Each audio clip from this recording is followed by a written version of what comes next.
अस्सलाम वालेकुम। स्टूडेंट्स, आज की क्लास में हम लोग वो वाली प्रॉब्लम को देखेंगे जो बहुत ही मोस्ट पॉपुलर इंटरव्यू क्वेश्चन भी है और बहुत जगहों पे पूछा जाता है। जब आप किसी भी प्रोग्रामिंग या वेब वगैरह के लिए आप इंटरव्यू देने जाएँ तो मेरे ख़्याल से कम ही सॉफ्टवेयर हाउसेज़ होंगे जो आपसे डायमंड प्रॉब्लम के बारे में ना पूछें। तो आज हम देखते हैं कि ये डायमंड प्रॉब्लम क्या है और बच्चे किस चीज़ में फँस जाते हैं। तो अगर मैं इसे बहुत ही नॉर्मल या सिंपल लैंग्वेज में आपको समझाना चाहूँ, तो आप देखें कि हम इनहेरिटेंस कर रहे होते थे। इनहेरिटेंस कैसे करते थे? हम क्या करते थे, हम एक क्लास ले लेते थे, ठीक है? और इसकी जितनी भी प्रॉपर्टीज़ थी, किसी और दूसरी क्लास के अंदर लेके आ रहे होते थे। ऐसे ही है ना? जैसे मैं चाहता था कि फॉर एग्ज़ाम्पल अगर कोई एक वेरिएबल इन टाइप का ए है, ठीक है? और वो बार-बार आगे फर्दर यूज़ होना है तो मैं इसे इसकी पेरेंट क्लास के अंदर बना दूँ और आगे फर्दर यहाँ पे यूज़ कर लूँ। अच्छा, ये तो सिंपल इनहेरिटेंस का कॉन्सेप्ट था जिसमें हम इसे यूज़ कर रहे थे। फिर इसके अलावा हम इनहेरिटेंस कर कैसे रहे होते थे, हम ये इस तरह कर रहे होते जैसे for example class B class A को इनहेरिट कर रही है, तो हम क्या कर रहे होते थे क्लास बी को बनाते हुए हम फॉर एग्ज़ाम्पल मैं पब्लिक इनहेरिटेंस करना चाह रहा हूँ तो मैं यहाँ पे पब्लिक का वर्ड लिख देता था और साथ इस क्लास ए को इनहेरिट कर लेता था सिंपल, ठीक। तो ये हमारी क्लास ए इनहेरिट हो जाती थी। मगर इसमें होता ये था कि जब भी आप इस क्लास बी का जब मेन में जाके ऑब्जेक्ट बनाते थे, जैसे फॉर एग्ज़ाम्पल मैं ओबीजे सॉरी बल्कि बी इधर लिख देते हैं। बी का जब भी ऑब्जेक्ट बनाते थे तो इसके कंस्ट्रक्टर के कॉल होने से पहले इसके पेरेंट का कंस्ट्रक्टर भी कॉल हो रहा होता था, ठीक है? वो हम देख भी लेते हैं कैसे कोड में हो रहा होता था। अगर फॉर एग्ज़ाम्पल इसी तरह अगर मैं एक और जो है क्लास फॉर एग्ज़ाम्पल मैं बना लेता फॉर एग्ज़ाम्पल एक ए क्लास बना लेता, एक बी क्लास बना लेता और एक सी क्लास बना लेता और सी क्लास इसको भी इनहेरिट कर रही होती और सी क्लास ए को भी इनहेरिट कर रही होती, ठीक है? तो अब जिस ऑर्डर में मैंने इसे इनहेरिट किया होता उस लिहाज से इसका कंस्ट्रक्टर कॉल होना था। मतलब ये है कि अगर जैसे अगर मैं आपको कोड में दिखाऊँ यहाँ पे, जब मैं थोड़ा-सा अपने डिस्कशन को जो है कॉम्पैक्ट करता हूँ, तो आप ये देखें कि यहाँ पे आपको नज़र आ रहा होगा कि मैंने एक पहले ए क्लास बनाई, ये वाले हिस्से में और उसका कंस्ट्रक्टर बनाया। फिर एक दूसरी क्लास बनाई, बी बनाई और उसका कंस्ट्रक्टर बनाया।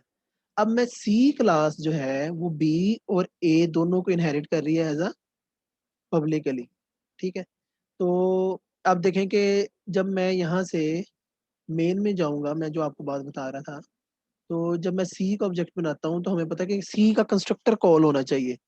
तो आप देखें कि ये वाला कंस्ट्रक्टर कॉल होना चाहिए था, मगर वो कहता है कि जब आप किसी चाइल्ड क्लास का कंस्ट्रक्टर बनाते हैं, तो पहले उसकी पेरेंट क्लास का होता है। अब इसके 2 पेरेंट हैं, एक सी भी है और ए भी है। अब सबसे पहले किसका कंस्ट्रक्टर कॉल होना चाहिए? उसका कल कॉल होना चाहिए जो इस तरतीब में यानी कि लेफ्ट टू राइट पहले आएगा। तो पहले बी आ रहा है, तो बी का पहले कंस्ट्रक्टर कॉल होगा। फिर ए आ रहा है, फिर ए का कंस्ट्रक्टर कॉल होगा। अभी मैं डायमंड प्रॉब्लम पे बात नहीं कर रहा हूँ। अभी मैं सिंपल आपको कंस्ट्रक्टर कॉलिंग दिखा रहा हूँ कि जब भी आप चाइल्ड क्लास का आप क ऑब्जेक्ट बनाते हैं, तो उसके पेरेंट के जो है कंस्ट्रक्टर कॉल हो रहे होते हैं। ठीक है? तो अब देख लेते हैं कोड के अंदर जाके, यही कोड मैंने कॉपी किया हुआ है यहाँ पे। जैसे यहाँ पे आप देखें कि ये ए है, फिर उसके बाद ये बी, फिर उसके बाद सी वाला, ये ये वाला हिस्सा। सी ने बी और ए को पब्लिकली इनहेरिट किया। अब सिंपल उसका ऑब्जेक्ट क्रिएट करके देखते हैं क्या हमारे पास पहले बी, ए और फिर लास्ट में सी का ही आ रहा है। तो आप देखें कि पहले बी का कंस्ट्रक्टर की आउटपुट आई, फिर ए की आई और फिर उसके बाद सी की आई। इसका मतलब है यहाँ तक तो हमने देख लिया कि जब हम मल्टीपल क्लासेस को एक क्लास के साथ इनहेरिटेंस कर रहे होते हैं, तो तब ऑब्जेक्ट की कॉलिंग किस तरह हो रही होती है। अच्छा, अब हम आ जाते हैं अपनी एक्चुअल प्रॉब्लम के ऊपर कि हमारे पास अ, डायमंड प्रॉब्लम कब अराइज़ होती है, एम्बिग्युइटी कब अराइज़ होती है। अच्छा, मैं एक बड़ा सिंपल सा केस अक्सर बच्चों को समझाता होता हूँ कि अगर हमारे पास एक क्लास ए है, ठीक है? और नीचे हमारे पास क्लास बी और क्लास सी है, ठीक है? अब क्लास बी ने भी अपने इस ए क्लास को इनहेरिट किया है और क्लास सी ने भी एक ए को किया है, और क्लास डी ने इस क्लास सी को इनहेरिट कर लिया और इस क्लास डी ने इस क्लास बी को इनहेरिट कर लिया। तो आप देखेंगे ये शेप डायमंड टाइप की बनने लगी है, ठीक है। तो इस वजह से भी इसका नाम जो है ना डायमंड रखा गया। अब इशू क्या आता है मैं आपको बताता हूँ। आप देखें कि जब फॉर एग्जांपल अगर मैं सिर्फ क्लास बी का ऑब्जेक्ट क्रिएट करूं तो सिंपल क्लास ए के पेरेंट का ऑब्जेक्ट कॉल होगा। इसका मतलब ये है कि जब इसकी ऑब्जेक्ट इनिशियलाइजेशन होगी तो इसकी भी साथ ही हो जाएगी क्योंकि इसने इनहेरिट किया हुआ है। इसी तरह जब क्लास सी के जब ऑब्जेक्ट बनेगा तो ऑटोमेटिकली ए का भी बन जाएगा क्योंकि ये जो क्लास सी है क्लास ए की प्रॉपर्टीज को भी यूज कर रहा है। अच्छा, अब होता ये है कि जब आप क्लास डी का ऑब्जेक्ट क्रिएट करते हैं, तो जब आप इस क्लास डी का ऑब्जेक्ट क्रिएट कर रहे होते हैं तो आपको पता है कि इसके पेरेंट का कंस्ट्रक्टर कॉल होगा, फिर इसी तरह इसके पेरेंट का कंस्ट्रक्टर कॉल होगा। जब आप देखें कि जब इसने अपनी एक कॉपी बनाई, ठीक है, तो आपको पता है इसकी कॉपी के साथ इसका कंस्ट्रक्टर कॉल हुआ तो इसका भी मतलब पीछे स्पेस क्रिएट होगी बी के लिए। मगर अब ये इनहेरिट था ए के साथ, तो अब ए की भी कॉपी क्रिएट होने लग जाएगी एक पाथ से। फिर दूसरे पाथ से जाएंगे तो सी के एक कॉपी क्रिएट हुई, फिर सी के थ्रू ए की फिर एक कॉपी क्रिएट होगी। इसका मतलब ये हुआ कि आप डी के थ्रू एक कॉपी क्रिएट कर रहे हैं ए की। ए ऑब्जेक्ट है मतलब जो भी चीज इसमें पड़ी होगी वो कंस्ट्रक्टर के थ्रू इनिशियलाइज हो जाएगी ना। इसी तरह जब आप डी के थ्रू जाते हैं तो ए की फिर एक और कॉपी क्रिएट हो जाएगी। अच्छा, अब मसला क्या आता है। अब फॉर एग्जांपल आप ये समझ लें कि चले आपके पास डी के थ्रू बी और फिर ए, मतलब पहले अब अगर मैं इनहेरिट करूं डी के साथ बी को और सी को, तो पहले ए का कॉल होगा फिर बी का कॉल होगा फिर इसी तरह सी के थ्रू जाएंगे तो फिर ए का होगा फिर सी का फिर एंड पे डी का होगा। अच्छा, दो कॉपीज तो होगी। मसला क्या आता है यहाँ पे, मसला आपको मैं समझाता हूँ। अब यहाँ पे देखें कि फॉर एग्जाम्पल आप समझ लें एक फंक्शन पड़ा हुआ है फू के नाम से ए के अंदर, ठीक है।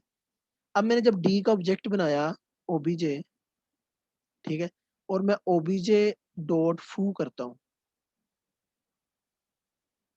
अब डी के थ्रू हमने इस पाथ से यहाँ पे जाना था या इस पाथ से इसके ऊपर जाना था, ये कंपाइलर कंफ्यूज हो जाता है जिसकी वजह से हमारा कोड रन नहीं हो पाता। और इन दो कॉपीज ये किस वजह से हो रहा था कि ए की दो कॉपीज बन रही थी। तो इस प्रॉब्लम को डायमंड प्रॉब्लम कहते हैं। इसको सोल्व कैसे करते हैं ये भी देखेंगे, मगर शायद मैं आपको थोड़ा बहुत समझा सका हूँ। मैं इसे दोबारा एक अच्छी एग्जांपल से आपको जो कोडिंग के अंदर है उससे समझाता हूँ कि दो कॉपीज। अब आप देखेंगे जब भी एक एक बड़ी इंपॉर्टेंट चीज है, कॉपीज का मतलब क्या है। देखिए जब आप एक क्लास का ऑब्जेक्ट, जैसे फॉर एग्जाम्पल सिंपल एक क्लास ए है, ठीक है, आप उस क्लास ए का ऑब्जेक्ट क्रिएट करते हैं तो उसका कंस्ट्रक्टर कॉल होता है। उसका कंस्ट्रक्टर कॉल होता है तो इसका मतलब है कि मेमोरी में इस क्लास के लिए कोई ना कोई जगह बन गई है। जैसे मैंने आपको ब्रिक्स की एग्जांपल समझाई थी कि एक सांचा है, सांचे के अंदर जब आप मिट्टी डालेंगे तो आपके पास ब्रिक बनेगी। इसी तरह जब आप ऑब्जेक्ट क्रिएट करते हैं, ये इसकी मिट्टी सॉरी ईंट बन गई है, ब्रिक बन गई है, ठीक है, इनिशियलाइज हो गई है। तो जब जब आपका कंस्ट्रक्टर कॉल होगा जारी से बाद मेमोरी में कोई ना कोई स्पेस बनेगी। तो अगर आप ग्रैंड पेरेंट की दो कॉपीज रख लें तो उसको एक्सेस करने का फिर मैकेनिज्म हमें डिफाइन करना पड़ेगा, तो जिसकी वजह से हमारे पास डायमंड प्रॉब्लम आ रही होती है। अच्छा, अब हम देखते हैं कि जो है डायमंड प्रॉब्लम के बारे में थोड़ा सा पहले पहले मैं आपको दिखाता हूँ कि दो कॉपीज किस तरह बन रही होती हैं। ये इन्होंने ना एक छोटी सी एग्जांपल दी हुई है यहाँ पे कि एक जो पर्सन होता है, सबसे पहले नॉर्मल उसमें एज या जो भी होती है, मगर वो पर्सन स्टूडेंट भी तो पर्सन हो सकता है। Faculty is also a person, ठीक है। अच्छा, मगर आप देखें कि टीए जो होता है वो एट अ टाइम फैकल्टी भी होता है और वो आपका स्टूडेंट की भी क्वालिटीज रख रहा होता है क्योंकि आपके असाइनमेंट्स वगैरह चेक कर रहा होता है। तो अब अगर मैं देखें पहले मैं स्टूडेंट को ह्यूमन पर्सन से फिर फैकल्टी को, मगर जब मैं टीए को स्टूडेंट और फैकल्टी से करूंगा तो फिर आपके पास जो इसके थ्रू आप एक कॉल करेंगे ये वाली और इसके थ्रू ये देखेंगे। अब मैं ये आपको दिखाना चाह रहा हूँ, ये वाली जो पर्सन के अगर 2 कंस्ट्रक्टर कॉल हो जाते हैं, तो मेमोरी में इसके लिए 2 स्पेसेस रिजर्व हो जाती हैं। पहले ये देखते हैं कि क्या इसके 2 कंस्ट्रक्टर कॉल होते हैं कि नहीं होते। हम ये करते हैं, इसका जो रिस्पेक्टिव कोड है, ये उठा के कॉपी कर लेते हैं और उसे हम लोग यहाँ पे पेस्ट कर देते हैं। अच्छा, अब आप यहाँ पे देखें कि सबसे पहले क्या किया हुआ है, यहाँ पे पर्सन का वही क्लास, फिर फैकल्टी ने पर्सन को इनहेरिट किया, फिर उसके बाद स्टूडेंट ने पर्सन को इनहेरिट किया, और फिर लास्ट में टीए ने उसके रिस्पेक्टिव को किया। अब हम देखते हैं कि क्या हमारे पास पर्सन के 2 ऑब्जेक्ट क्रिएट होते हैं। स्पेस पॉज करना चाहिए मुझे।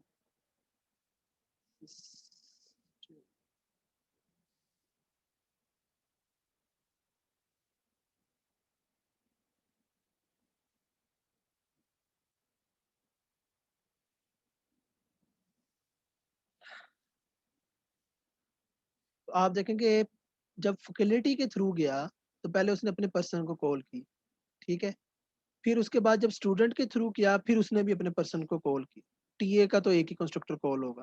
तो मैं दोबारा उस आपकी डायग्राम पे चला जाता हूँ ताकि आपको समझा सकूं। तो यहाँ पे आप देखें कि आपके पास फैकल्टी, इसके थ्रू इस पर्सन की एक कॉपी बनी, इसे मैं कॉपी कह देता हूँ, और फिर टीए के थ्रू इस पर्सन की एक कॉपी बनी, सेकंड कॉपी। अच्छा, ये तो कॉलिंग हो गई। अब इशू कहाँ पे रेज आता है? अब इशू ये सिंपल यहाँ पे रेज आता है, रेज होता है कि आप देखें कि मैं सिर्फ क्या करता हूँ,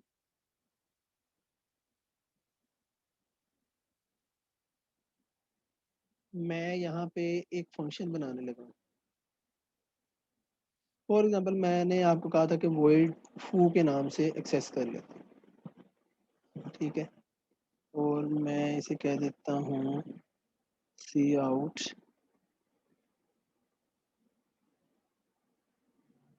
इन ग्रैंड पेरेंट के अंदर आप ग्रैंड पेरेंट का कोई भी फंक्शन है, ठीक है। तो आप उसके अंदर है, ये मैंने फंक्शन बना दिया आपके सबसे ऊपर वाली क्लास के अंदर। अब मैंने आपको कहा था कि फैकल्टी के थ्रू भी एक पर्सन की कॉपी क्रिएट होगी और एक स्टूडेंट के थ्रू भी। अच्छा, अब मैं यहाँ पे क्या करता हूँ, टीए ने उन दोनों को किया ना, तो अब मैं टीए के थ्रू, टीए के ऑब्जेक्ट के through TA1,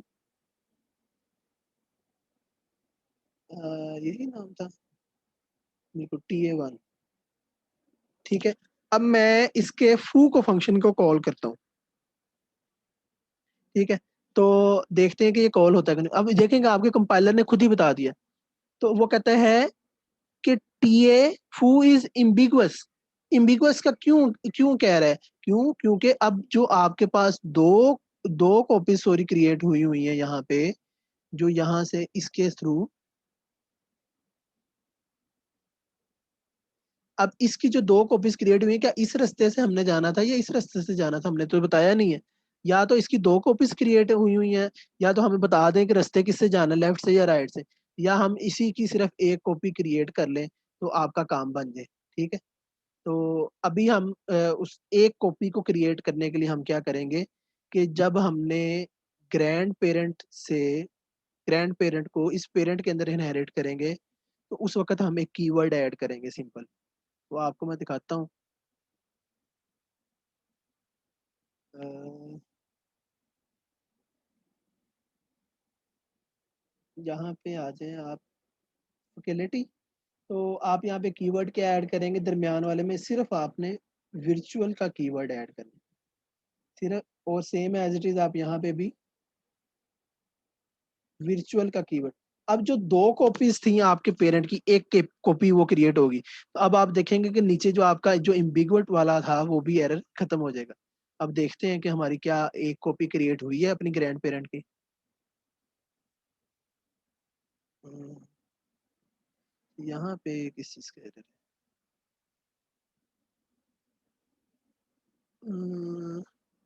no default constructor exist for class person. अच्छा अच्छा, यहाँ पे एक और काम की, अच्छा इसमें मैं आपको एक और चीज भी बताता हूँ आपको। बल्कि मैं अभी आपको इसका एक डिफॉल्ट कंस्ट्रक्टर बना देता हूँ पहले, फिर उसके बाद हम लोग उसके ऊपर डिस्कशन करते हैं। और इसके कॉपी को हम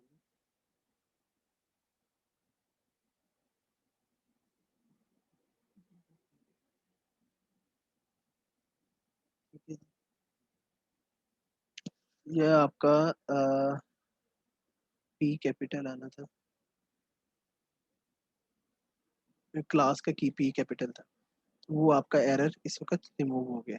ठीक है, अब चलाते हैं हम। अब आप देखें कि जो ग्रैंड पेरेंट की एक कॉपी कॉल हुई, फिर उसके बाद फैकल्टी और स्टूडेंट, तो जाहिर सी बात है टीए, जो आप दो कॉपी थी वो क्रिएट नहीं हुई। अब आप देखें कि जो इन ग्रैंड पेरेंट फू वाला, जाहिर सी बात है एक कॉपी क्रिएट हुई थी तो हम उसको एक्सेस कर लिया। तो आई थिंक मैं आपको ये सारी वो चीज़ें जो जो कॉल होनी थी और इसकी दो कॉपी से एक कॉपी क्रिएट करनी थी, वो भी मैंने आपको समझा दी। और उसका सोल्यूशन क्या था, मैंने आपको ये बताया कि सिर्फ और सिर्फ जब आप ये मिडल वाली इनहेरिटेंस कर रहे हैं, जैसे फॉर एग्जांपल ये क्लास ए थी, ये क्लास बी सी और डी, तो जब क्लास बी क्लास ए को इनहेरिट करने लगेगी, जो भी उसका पब्लिक प्राइवेट प्रोटेक्टेड, उसके बाद आपने वर्चुअल का कीवर्ड ऐड कर देना। जब आप वर्चुअल इसी तरह बी के साथ और इसी तरह सी के साथ, तो जब आप दोनों के साथ वर्चुअल का कीवर्ड ऐड कर देंगे तो उसे पता है कि हमेशा मैंने जो है इस क्लास की एक ही कॉपी क्रिएट करनी है। अच्छा, अब जो एरर आ रहा था वो मैं आपको बता देता हूँ।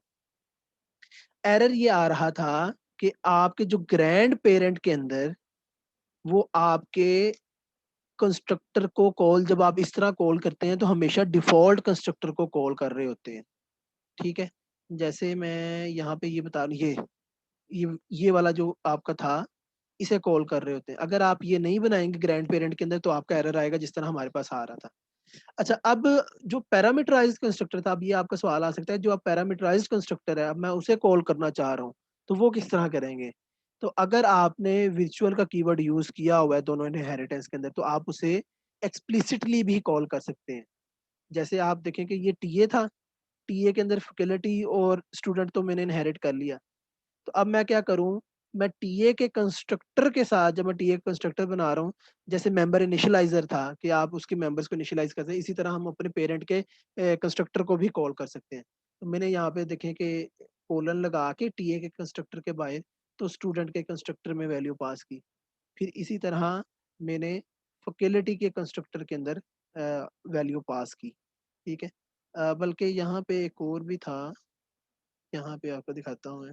यहाँ बिल्कुल, यहाँ पे आप पर्सन यानी कि डायरेक्ट ग्रैंड पेरेंट के कंस्ट्रक्टर को भी कॉल कर सकते हैं, मगर ये चीज़ ना एम्बिगुएट हो जाती है कि आप हिरार्की ब्रेक कर रहे हैं। मतलब ये है कि हमेशा जो है चाइल्ड, जैसे ये वाला सिनेरियो था, ठीक है, तो हमेशा चाइल्ड ही अपने पेरेंट के कंस्ट्रक्टर को कॉल करता है। अगर आप ग्रैंड पेरेंट के थ्रू कॉल तो कर लेंगे, ये ग्रैंड पेरेंट है तो grand parent, sorry grand child कह लें, ग्रैंड चाइल्ड से ग्रैंड पेरेंट के कंस्ट्रक्टर तो कॉल कर लेते हैं, मगर सिनेरियो क्या होना चाहिए कि यहाँ पे आपका वर्चुअल के थ्रू वर्चुअल इनहेरिटेंस हुई हुई हो आपस में। ठीक है, तो आई थिंक ये सारी चीज़ें आपको समझ आ गई होंगी। मैं ये वाला थोड़ा सा कोड फर्दर एक्सप्लेन कर देता हूँ। इसे मैं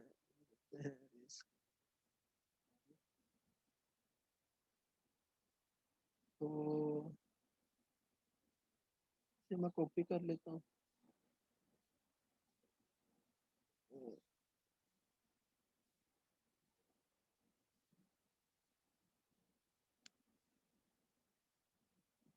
अच्छा, अब मैं इसे थोड़ा सा समझा देता हूँ।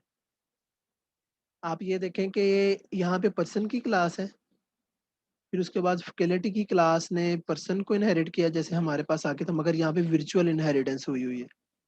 फिर इसी तरह हमारे पास स्टूडेंट की क्लास है, स्टूडेंट की क्लास ने वर्चुअली पर्सन की क्लास को इनहेरिट किया हुआ है।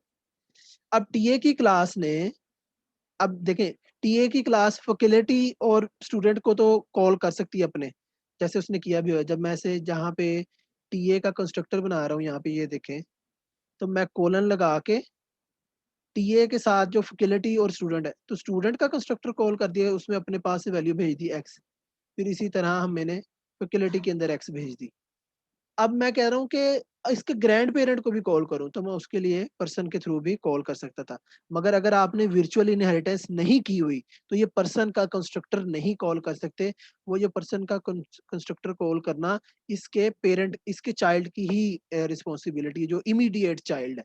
ठीक है? अब हम इसे चला के देख लेते हैं। वैसे ये प्रैक्टिस फॉलो नहीं की जाती।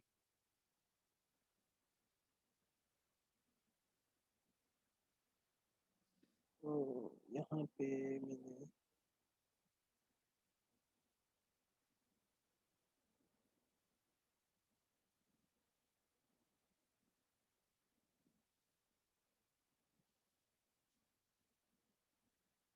अब आप देखें कि वो पैरामीटराइज कंस्ट्रक्टर जो इंट वाला था, जो हमने इंट लिखा हुआ था सी आउट के थ्रू, तो अब वो इसका भी पैरामीटराइज कंस्ट्रक्टर कॉल हो गया, अकेलेटी का भी पैरामीटराइज, स्टूडेंट का भी। टीए का तो हम पहले से कर रहे थे। तो अब आपके साथ मैं ये कोड शेयर कर दूंगा, तो आप इसे जो है एक दफ़ा रन करके देख लीजिएगा, और अगर कोई समझ ना आए तो मुझसे पूछ लीजिएगा। पूरा खासा ये है कि अगर आपकी जो है पेरेंट, जो पेरेंट टू पेरेंट है, उसकी 2 कॉपीज़ क्रिएट हो जाती हैं, तो तब आपकी डायमंड प्रॉब्लम रेज़ हो जाती है। जैसे अगेन मैं दोबारा थोड़ा-सा बता दूँ, तो अगर आपने इस तरह की इनहेरिटेंस की हुई है, तो आपने हर एक पेरेंट की एक ही कॉपी क्रिएट करनी है। अगर आप 2 कॉपीज़ क्रिएट कर देते हैं, तो वहाँ पे कंपाइलर को कन्फ्यूज़ हो जाता है कि अच्छा, इसके थ्रू जो इसकी कॉपी क्रिएट हुई थी, उसको एक्सेस करना है या इसके थ्रू। फिर आपको डायमंड प्रॉब्लम आ जाती है और कंपाइलर आपको चलने नहीं देता। उसके लिए हम क्या करते हैं, जो इनहेरिटेंस कर रहे होते हैं, वो वर्चुअल का कीवर्ड, वर्चुअल इनहेरिटेंस कर रहे होते हैं। वो क्या करता है, इस 2 कॉपी की जगह पे हमेशा सिर्फ़ इसी की एक ही करता है। फिर जब आप इससे इसके फंक्शन को एक्सेस करते हैं, तो वो पता होता है कि एक ही सिर्फ़ कॉपी है, तो हमने सिर्फ़ उसमें से जाके उसे कॉल कर देनी है। तो अगर फिर भी अगर किसी को समझ ना आई हो, तो वो मुझसे डिस्कस कर ले, पूछ ले, कमेंट में पूछ ले। Thank you so much.